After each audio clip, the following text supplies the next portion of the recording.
Aê, olha quem chegou! Tava fazendo suspense, né, doutor Nabi? É isso mesmo, Rayane. Boa noite, Boa Rayane. noite, Boa doutor Nabi. noite, amigos. Boa noite, seguidores da AgroLife. Enfim, Muito estamos. obrigado. O senhor pela presença.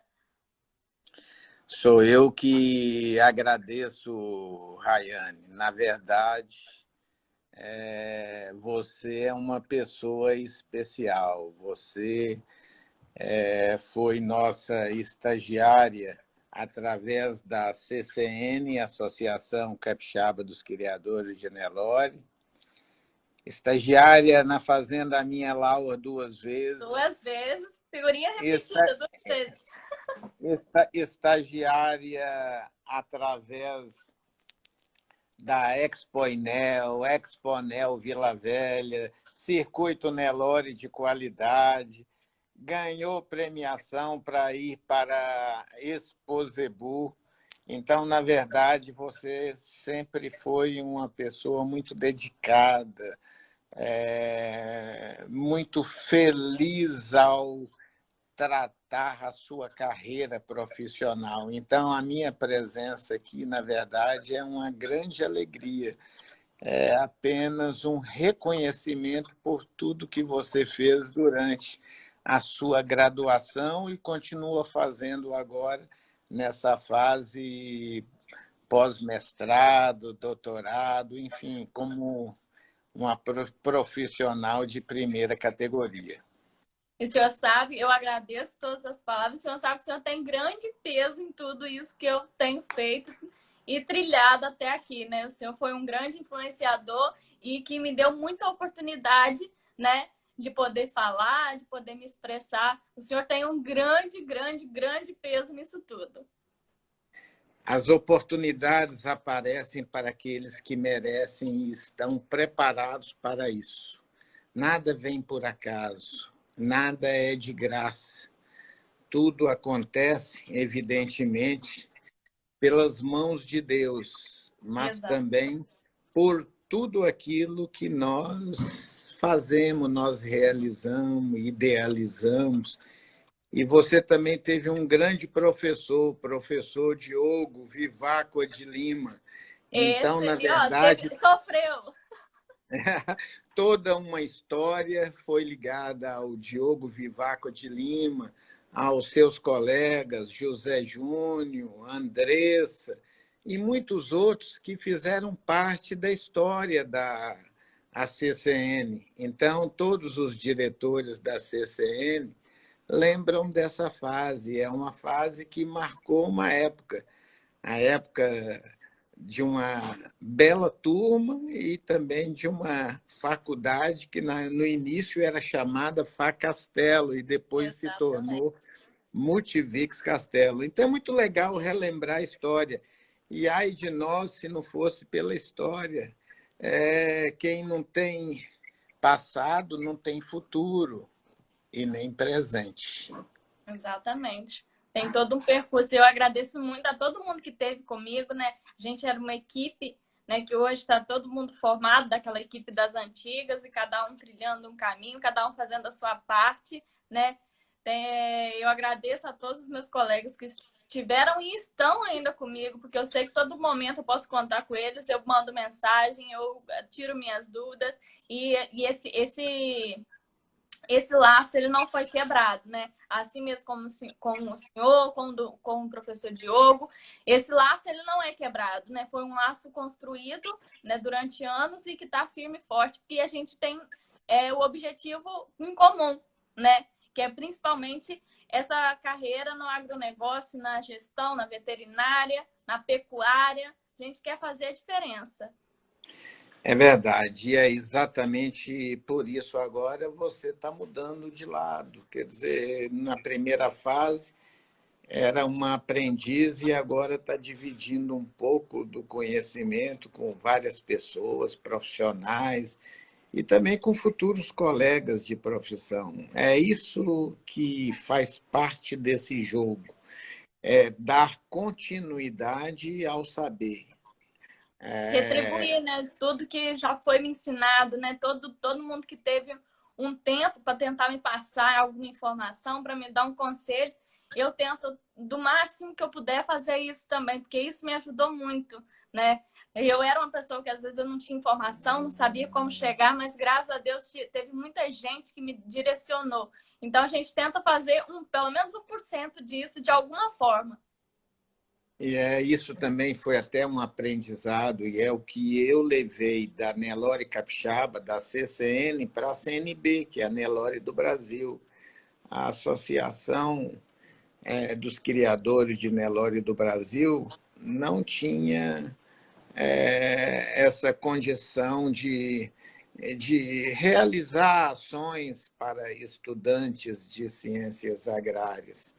Então, após a nossa gestão, que nós estamos já dando oportunidade aos estudantes de ciências agrárias como estagiários e promovendo eventos como o Simpósio Nelore a Carne do Brasil, que é realizado em Uberaba, em toda a Expoinel, e também dando oportunidade para os estudantes nas etapas do circuito Nelore de qualidade. Então, imagine bem se aqui no Espírito Santo dava certo e ajudava tantos a nível de Brasil, quantos estudantes, técnicos, professores, produtores rurais poderão ser auxiliados. É dessa forma que a gente desenvolve a pecuária, faz o país crescer, prosperar e tornar a pecuária tão pujante como ela merece ser.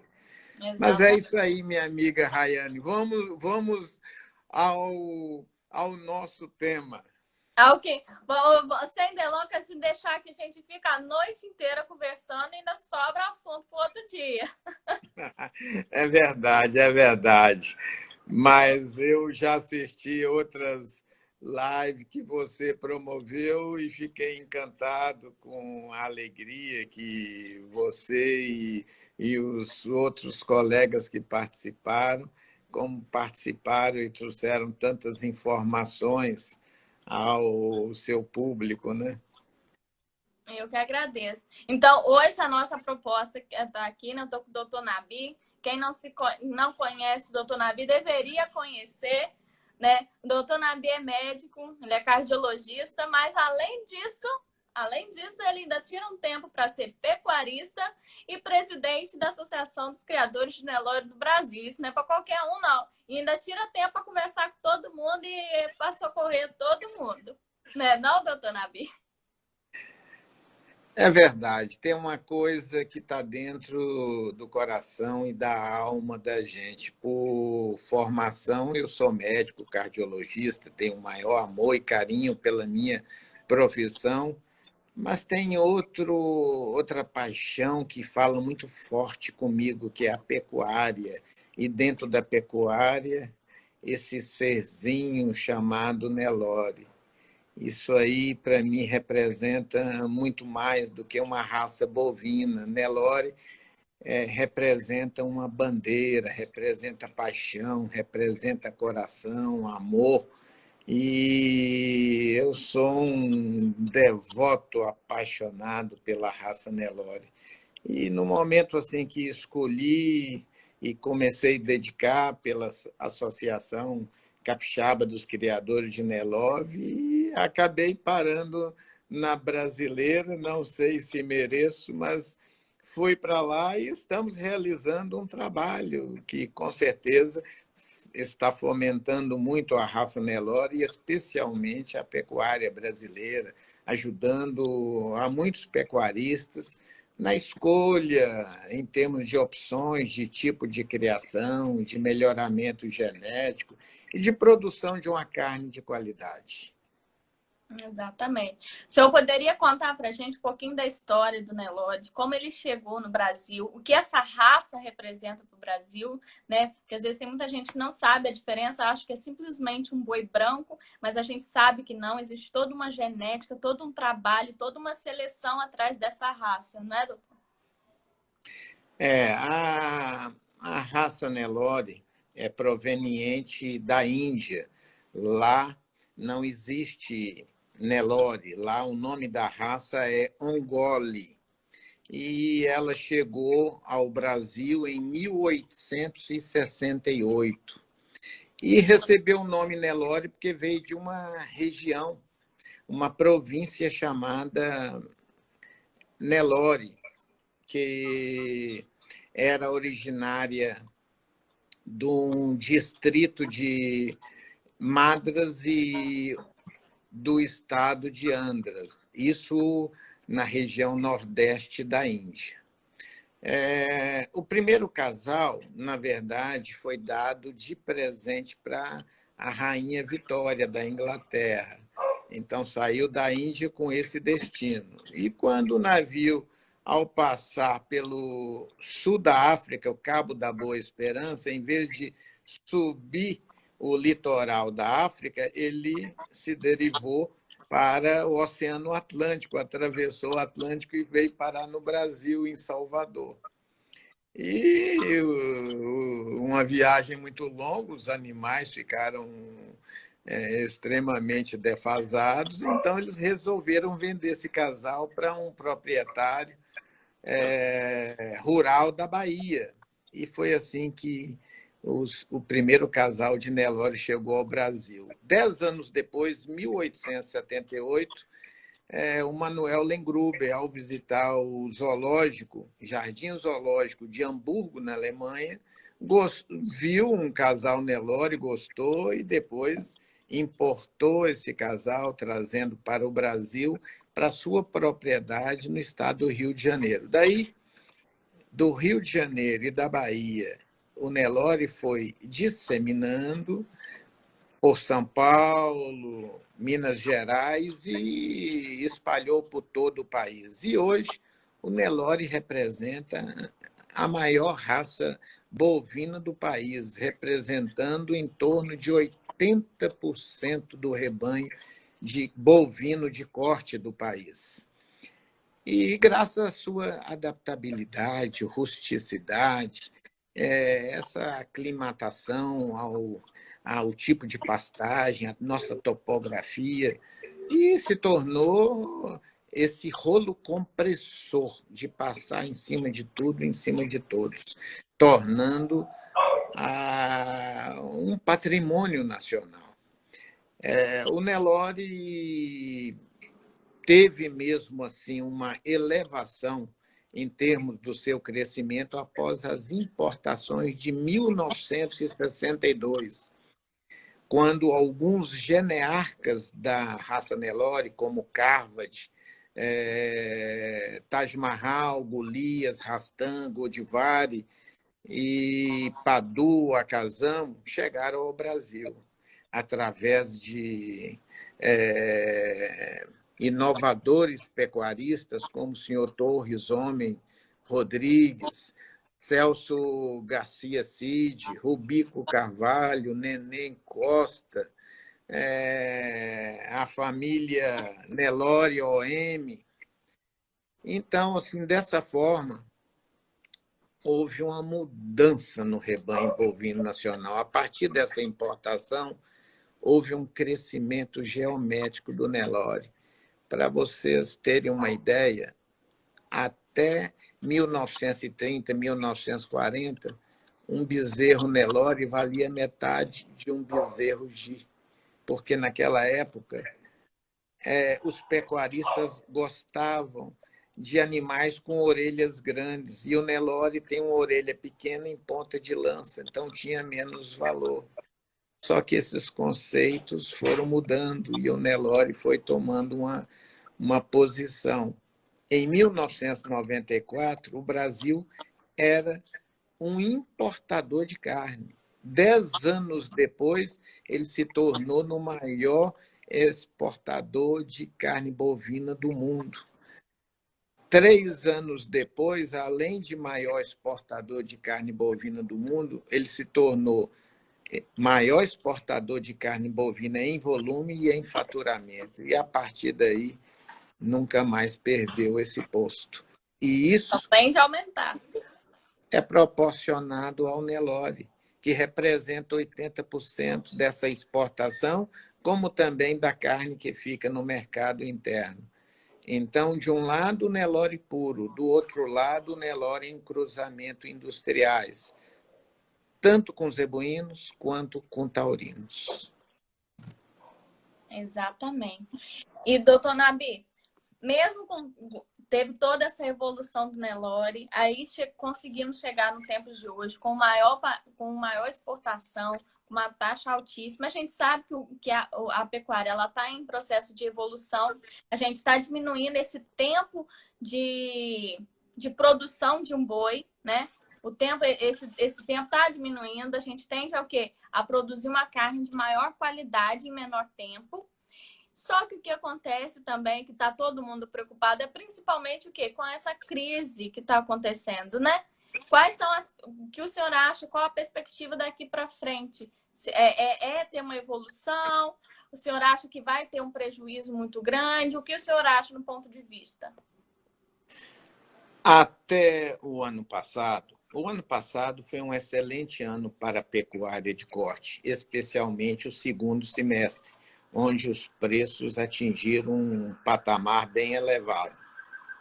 E as previsões para este ano, que esse ano ia bombar, ia superar o ano passado em tudo, em exportação, em valores e até em produção de carne de qualidade. Mas aí veio, infelizmente, essa pandemia do coronavírus, que é um assunto extremamente sério que todos nós devemos ter o maior cuidado e tomar as devidas providências para a gente conseguir conter essa pandemia. De toda forma, eu estou muito otimista.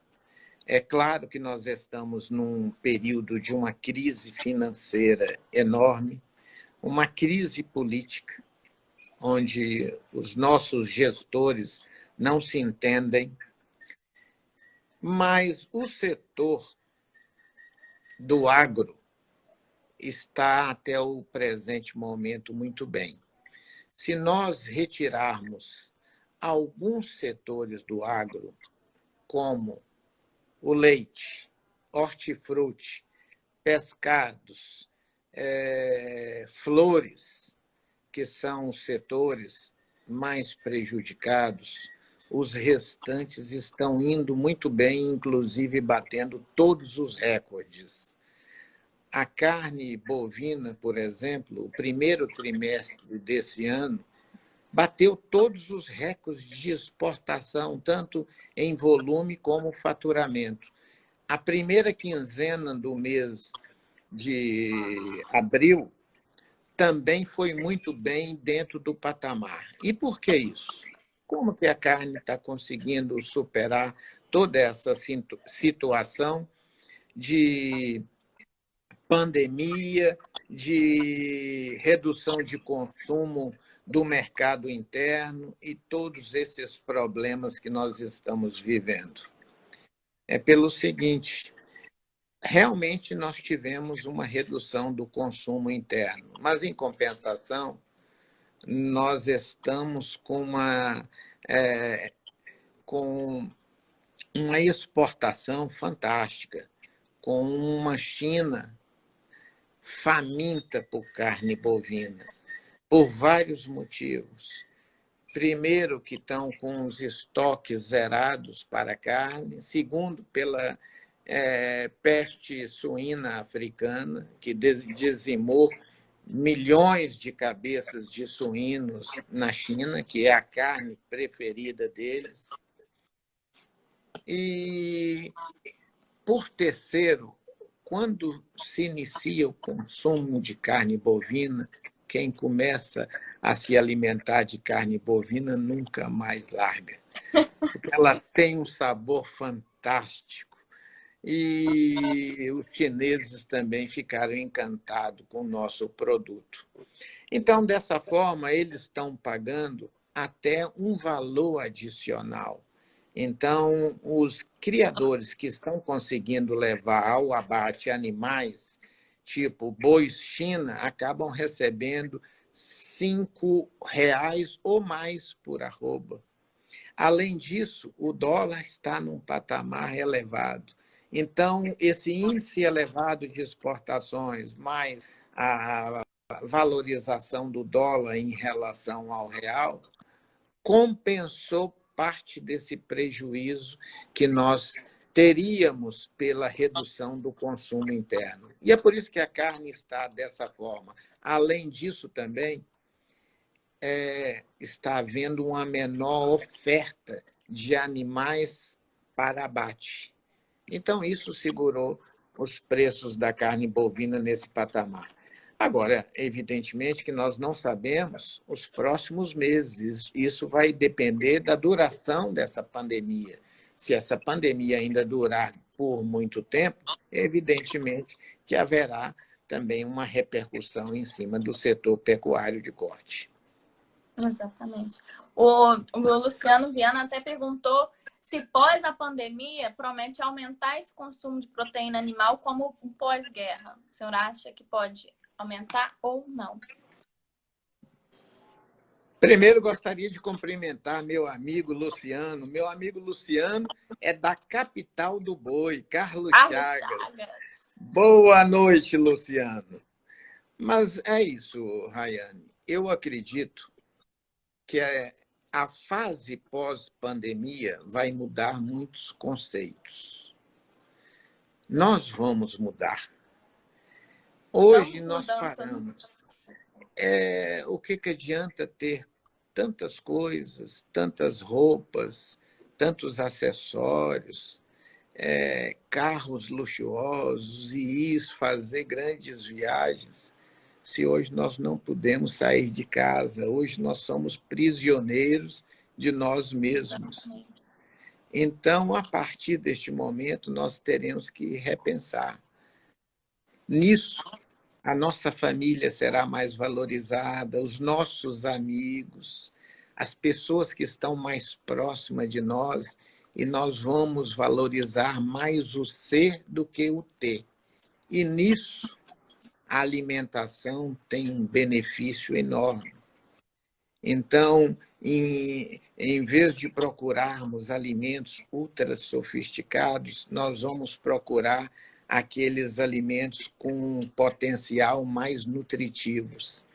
E, para isso, a carne é imbatível. Ninguém bate a carne, não existe alimento no mundo que bate a carne bovina. Todos são importantes. O importante de uma alimentação é o prato colorido, vermelho, amarelo, verde, preto, branco e carne vermelha. Esse é o conjunto de uma alimentação saudável, mas que nós teremos muitas mudanças, sim. E respondendo ao Luciano, com certeza, o mundo virá sedento de carne bovina.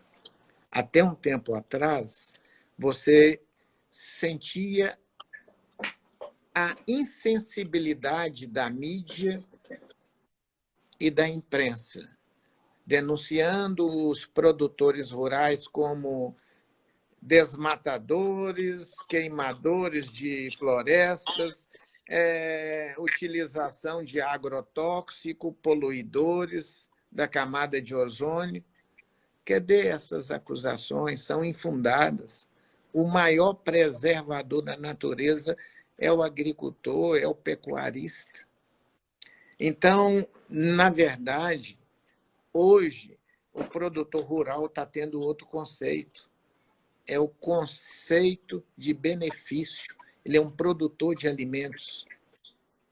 Nós podemos ter inúmeros profissionais importantes neste país. Alguns iguais aos produtores rurais, mas nenhum melhor que o produtor rural, que ele nos traz vida, nos traz o alimento, coloca o alimento em nossa mesa no dia a dia. Então, essa será uma grande mudança de conceito, e eu acredito que o mundo virá sedento por carne, por leite, por alimentos de qualidade de uma forma em geral. Isso aí. Doutor Nabi, também, eu acho que a gente pode ir respondendo as perguntas, né, à medida que elas vão acontecendo. A Sofia lá em cima perguntou também em quais outros países a raça Nelore está inserida. E o Caio também perguntou se tem a probabilidade de o boi pegar Covid-19. Bom, em relação ao bovino pegar Covid-19, aliás, todo ser vivo tem essa possibilidade, ainda não existe comprovação. Isso já foi demonstrado que os felinos têm uma certa predisposição, talvez até os cães, mas em bovinos ainda, equinos, etc., muares, isso ainda não tem uma comprovação, mas é uma doença desconhecida, é uma doença fantasma, é uma doença silenciosa. Muitas vezes você pega um indivíduo com a doença sem nenhuma manifestação e pega outro com pequena manifestação e é esse que vai a óbito. Então, não existe ninguém que tenha experiência ou grande conhecimento nessa doença e é por isso que ela é terrível. Exatamente. Mas, por enquanto, nós não temos essa resposta. Em relação aos países, a raça Ongole, ou aqui no Brasil denominada Nelore, ela é proveniente da Índia, que é um país que tem um clima semelhante ao nosso, é um clima tropical. Então, todas as raças indianas, como Nelore, Guzerá, Gi, Cangaiã, Sindhi, e depois, aqui no Brasil, mais duas raças foram criadas, que é o Tabapuã, Indo-Brasil, nos Estados Unidos, foi criada outra zebuína, que é o Brahma. Todas essas hoje são zebuínas. Essas raças, elas têm uma aclimatação muito mais fácil ao tipo de nosso clima, as nossas pastagens. Por isso, sobrevivem bem em países com características como o Brasil, como os países da América do Sul, até mesmo América Central, México, etc.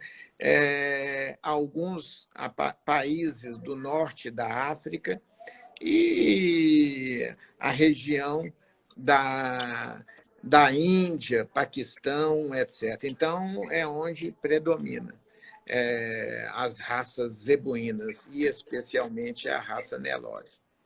Exatamente. Só um adendo, doutor Nabi, na questão do Covid-19, em relação aos animais, houve muita polêmica assim, no início da manifestação da pandemia em relação aos animais, se eles pegavam ou não o vírus. Aí teve muita crítica e muita dúvida em relação, porque os animais, o cão e o gato, eles apresentam doenças com um tipo de Covid, né? Só que outra doença de outra forma, não tem nada a ver relacionado com o Covid-19, que é um vírus novo que ainda não tem conhecimento.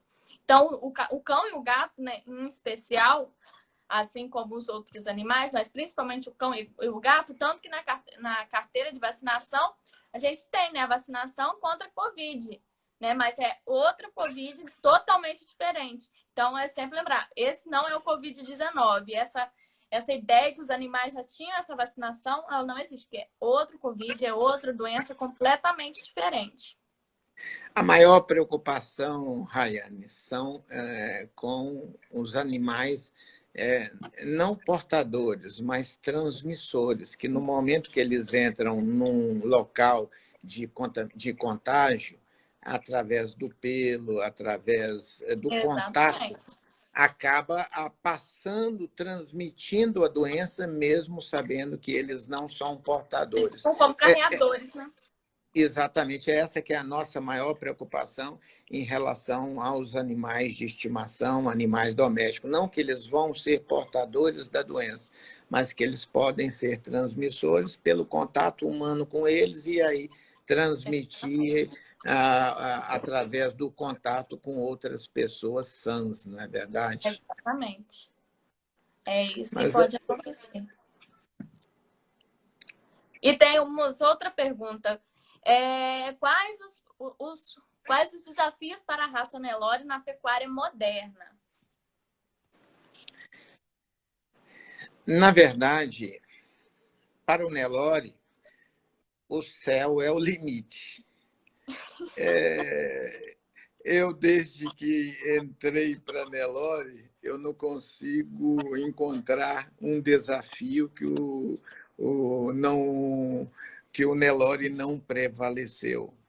Até outro dia, isso em 1868, com a chegada do Nelore ao Brasil, o Nelore era um animal criado sem nenhuma intenção comercial na Índia, porque lá, na verdade, hoje a Índia é até um país, é um importante país exportador de carne bovina, só que lá o abate é em cima dos bubalinos.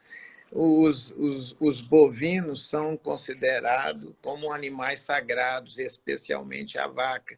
Então, não tem interesse comercial. Então, todas as raças bovinas provenientes da Índia, elas não tinham esse cunho comercial. E, na verdade, o melhoramento genético só ocorre quando se pensa em retorno financeiro. É o que acontecia com as raças taurinas. Para que o público saiba, as taurinas são o Angus, o Devon, o Limousin, Marquigiana, Chianino, Blonde Time, Charolais, Cimental. E do lado leiteiro tem o Guernsey, holandês, Pardo suíço e assim por diante.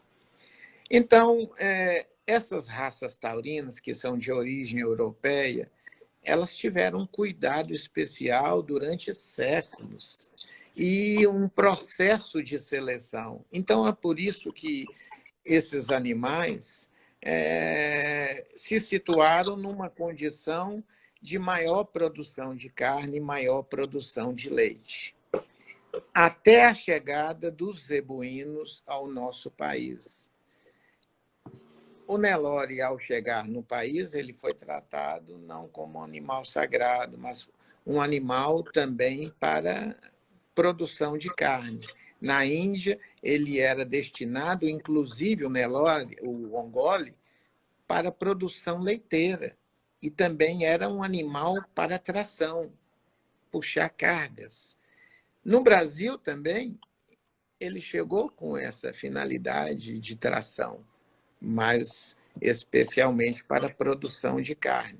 E no momento que ele começou a despontar para essa finalidade, e principalmente aclimatar as condições das nossas pastagens, ninguém mais segurou o Nelore.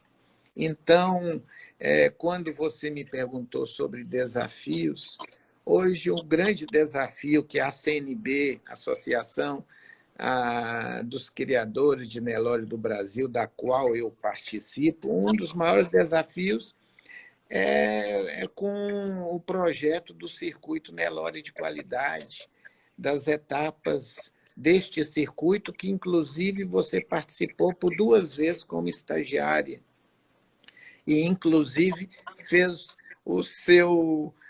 a sua prova de mestrado com o MBA. circuito, o MBA, com o circuito Nelore de qualidade. Então, veja bem, o circuito Nelore de qualidade demonstra ano a ano essa efetividade, essa eficiência da raça Nelore para a produção de carne. Então, o Nelore passou de ser visto como aquele animal rústico de produção de carne razoável, sem uma gordura adequada, um animal que não servia para confinamento.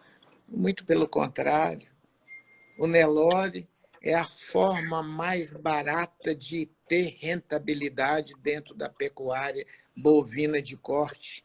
Hoje, os resultados do circuito Nelore de qualidade o colocam no mesmo patamar ou até superior a qualquer raça taurina, e inclusive de um custo operacional mais barato.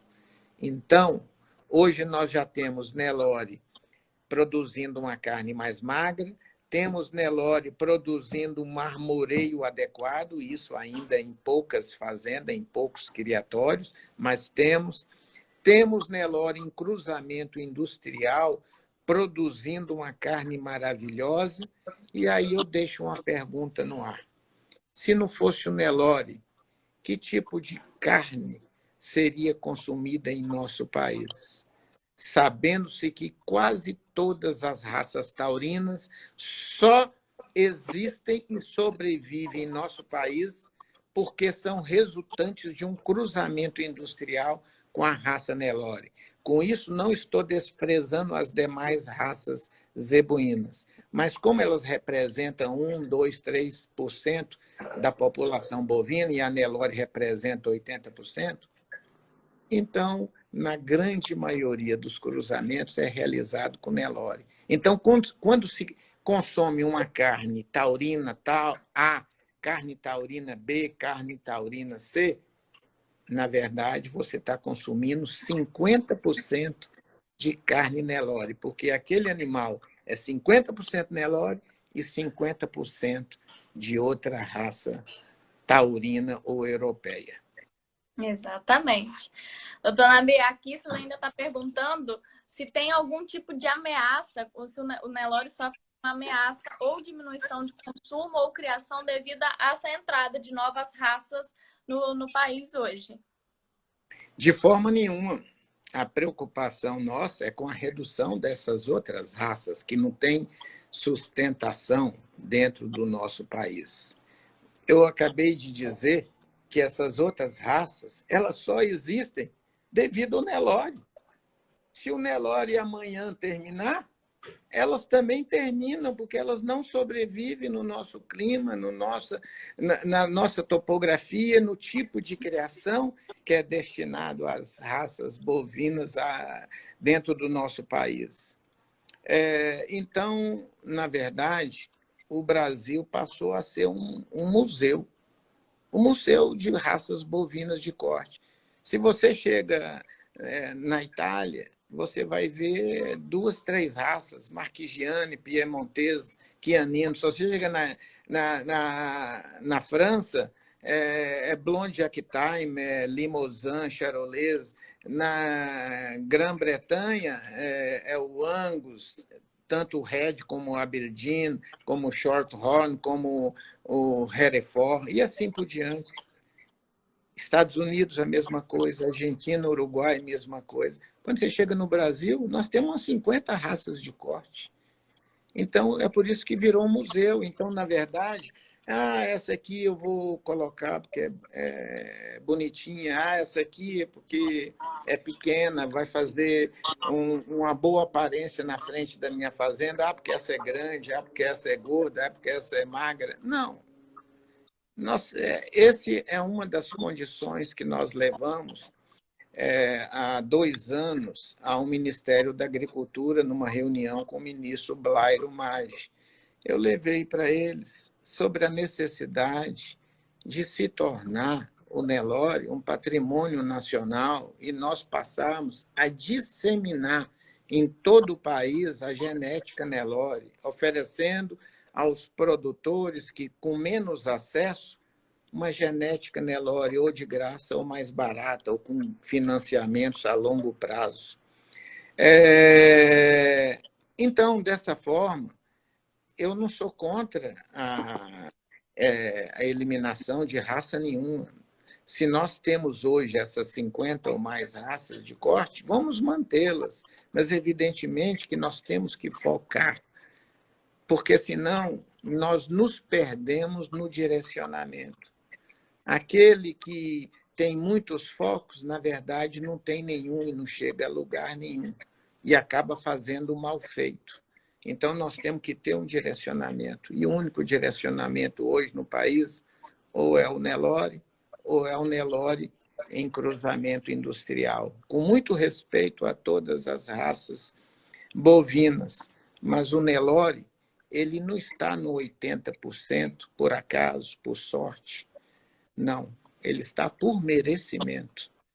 E é tanto assim que em 1930, 1940, outras raças bovinas de corte que predominavam no país. O Nelore estava começando. E foi nesse momento que ele deu esse salto e esse rolo compressor passando em cima de tudo e de todos. O Nelore é brasileiro. Pode não ser brasileiro de origem, mas hoje o Nelore representa para o Brasil como o feijão na feijoada e a cachaça na caipirinha. Já é tipicamente patrimônio nacional. Exatamente. O pessoal está perguntando também, doutor Nabi. Depois não vou voltar na pergunta que a Ju Pias fez. A gente já vai chegar lá sobre a qualidade da carne na saúde humana. Mas o Kenan ainda está fazendo uma pergunta sobre qual dica que o senhor dá para um produtor que quer começar a transição do Nelore no modelo extensivo para o modelo intensivo, de confinamento ou semi-confinamento. O senhor tem alguma dica para dar para ele? Claro, é se capacitar. É fazer aquilo que você fez, que você aprendeu e que você e os seus colegas, inclusive a Juliana Piassi, poderá ensinar muitos produtores. É para isso que nós cuidamos tanto de vocês e com maior carinho. É para vocês retornarem esse conhecimento e aprendizado em melhores condições para os produtores rurais capixabas e brasileiros. É isso que é interessante. O nosso país, 87% do rebanho bovino é criado a pasto, 13% é criado confinado. Nos Estados Unidos é o contrário. 90% é criado confinado, 10% é criado a pasto. Será uma coincidência? Não. Nos Estados Unidos, eles têm que fazer isso, porque eles não têm pastagem suficiente para uma criação extensiva. Então, dessa forma, eles têm que criar os animais à base de grãos e de uma forma intensiva. No Brasil, não. No Brasil, é uma bovinocultura tipicamente de pastagem. Então, nós temos que usufruir disso. Então, nós podemos até confinar, mas como terminação, nos 3, 4 últimos meses, porque assim nós daremos àqueles animais que vão a abate um melhor acabamento de gordura nas carcaças. Mas a nossa pastagem é o grande foco de criação do nosso rebanho e, especialmente, em produzir uma carne de qualidade e saudável. Nos Estados Unidos e nos países de primeiro mundo, o grass-fed beef, que é a carne a pasto, ela tem um valor agregado quase em torno de uns 30%. Somos nós aqui que valorizamos muito o confinamento, mas a carne a pasto é muito mais saudável, é um outro tipo de proteína, de fósforo, de ferro e especialmente de CLA, que é um elemento muito encontrado em animais a pastos e que traduz para nós uma certa imunidade, inclusive sobre essa pandemia que nós estamos vivendo agora. Pessoas que se alimentam de carne a pasto, com certeza estão mais imunizadas para essa doença atual ou qualquer outro tipo de virose ou doenças bacterianas do que aquelas que utilizam a carne de animais criados intensivamente. Mas é uma outra forma de trabalho, outra forma de negócio, inclusive ela leva a uma maior produtividade, uma maior eficiência, porque em menor tempo você chega com os animais ao abate e que também com melhor acabamento de gordura, com certeza, mas não com uma carne de tamanha qualidade quanto os animais criados a pasto.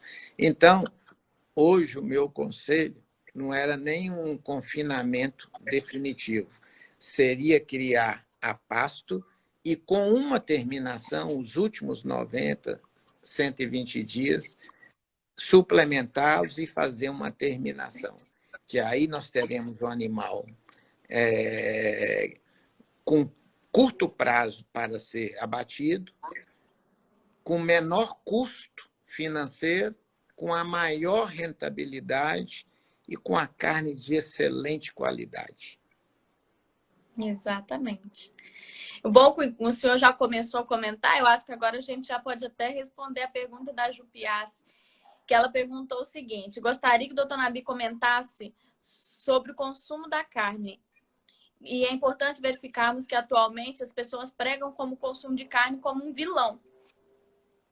Exatamente. Como eu disse antes, nós já fomos denunciados como vilões para desmatamento, queimadas, poluição, utilização de agrotóxico e até mesmo produção de produtos nocivos à saúde humana, como a carne e como o leite naqueles bovinos produtores de leite, o que é uma inverdade.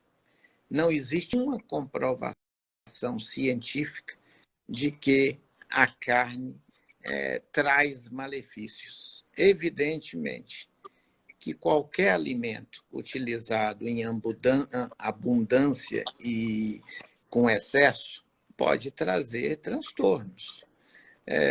Mais utilizada de uma forma contida e moderada, é uma excelente fonte de proteínas, de fósforo, de ferro. Por exemplo, em termos de ferro, o equivalente a um bife de 100 gramas de carne bovina equivale mais ou menos a entre 6 a 7 quilos de espinafre, de feijão, de couve, que também tem ferro, mas não é o ferro M. O ferro da carne é o ferro M, com grande absorção pelo organismo humano. O ferro do vegetal é o ferro não M, então tem uma baixa absorção.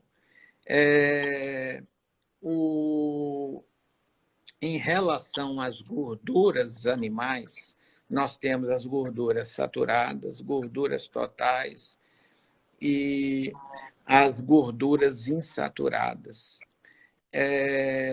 A carne bovina tem um pouco de cada coisa, mas nada que leva tanto malefício à saúde humana e à promoção de doenças cardiovasculares. Existem vários trabalhos mostrados aqui no Brasil pela imprensa que a carne levava isso, levava aquilo. Quando nós procurávamos a fonte desaparecia, não tinha sustentação para aquela afirmação. Então, hoje, você vê que já deve ter mais ou menos 1 ano e meio a 2 anos que os órgãos de imprensa pararam de fomentar essas notícias do ódio contra a carne bovina, porque ela traduz o que há de melhor dentro da alimentação humana, especialmente com outros alimentos. Não tem nenhum alimento que é ideal, que é perfeito. É por isso que o bom é um quinhão de proteína animal, carne, ou ovos, ou leite, mas também o quinhão de grãos, cereais, hortifruti e assim por diante. Então, é um prato perfeito onde sobressai o bom senso e a inteligência. Dessa forma, não tem nada que é maléfico. O que tem somos nós que temos alguns defeitos genéticos em termos algumas doenças cardiovasculares, pacientes com HDL baixo, pacientes com parentes de primeiro grau para doença aterosclerótica. Então, essas pessoas, mesmo comendo só alface, elas terão a doença da mesma forma. Então, não foi a carne que foi o causador, mas foi a genética do indivíduo. O que nós não podemos é colocar a culpa no João pelo crime que o José cometeu.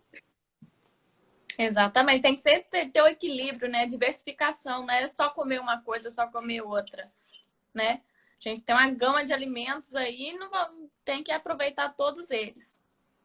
O Nicolas também perguntou, doutora Nabi, com esses diversos mercados que estão se abrindo para o Brasil, a grande valorização da carne para o mercado externo, a possibilidade de faltar carne no mercado interno, isso é uma grande preocupação, né? Todo mundo aí, a mídia está... Essa é uma preocupação para a China, é uma preocupação para alguns países europeus, mas não a preocupação para o Brasil. Sabe por quê, Rayane? Porque aqui no Brasil, o produtor rural ele trabalha dia a dia, com Ele não suor, para.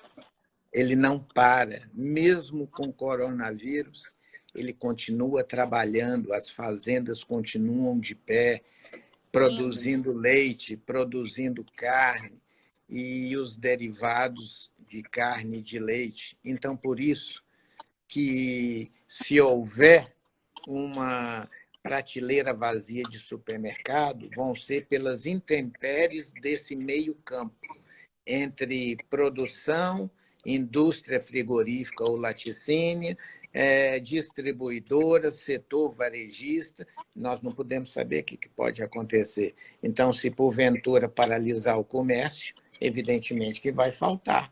Não pela função do produtor rural, mas simplesmente por percalços na cadeia de produção de carne bovina. Mas não acredito nessa possibilidade. O Brasil é a fazenda do mundo, o Brasil é a sustentação de alimento para todo mundo. Hoje nós conseguimos produzir alimento para 1,2 bilhão de pessoas em todo o mundo. Isso significa quase a população da Índia ou a população da China. A população da Índia, 1,3 bilhão, da China, 1,4 bilhão.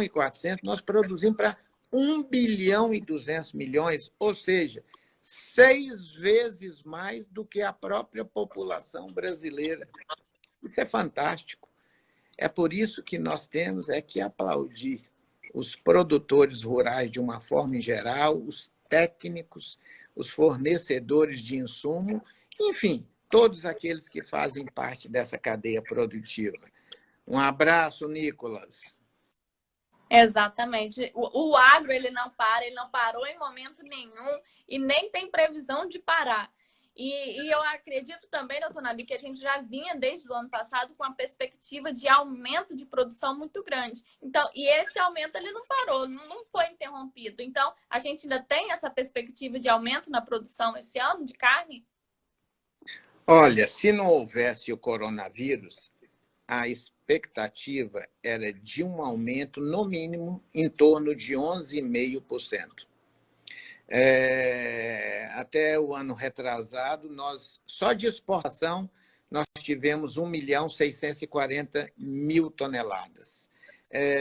Ano passado, ultrapassamos a 1,8 milhão toneladas de exportação. E esse ano, provavelmente, iríamos ultrapassar 1,950 mil, chegaríamos próximo a 2 milhões de toneladas de carne exportada. Isso para uma produção que foi para uma produção total que há 2 anos era em torno de 9,5 milhões de toneladas, passamos para 10,2 milhões e já estamos próximos a quase 11 milhões de toneladas. Então, estamos bem próximos dos Estados Unidos. Eu acredito que nos próximos 4, 5 anos estaremos também como maiores produtores de carne bovina do mundo.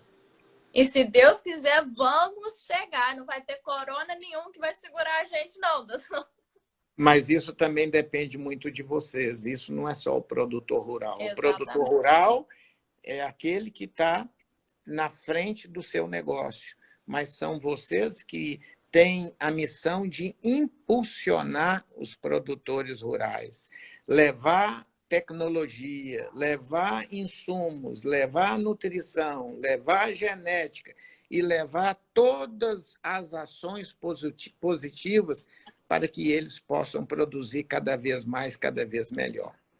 Exatamente. Doutor Nabi, nosso tempo de 1 hora de live está acabando. Nós temos só 50 segundos agora. Eu acho que a gente conseguiu, né, falar bastante do que a gente tinha combinado. né, e planejado de falar. Acho que foi bem legal, muita gente fez bastante pergunta. O senhor quer falar mais alguma coisa agora nesse finalzinho? Eu queria te agradecer pela oportunidade, agradecer a todos que estão assistindo e vamos terminar a live com palmas para os produtores, técnicos e todos aqueles que fazem parte dessa cadeia. Bom, todo mundo que está aí, vamos aplaudir também. Muito obrigado, Rayane. Muito Valeu, obrigada. gostei muito.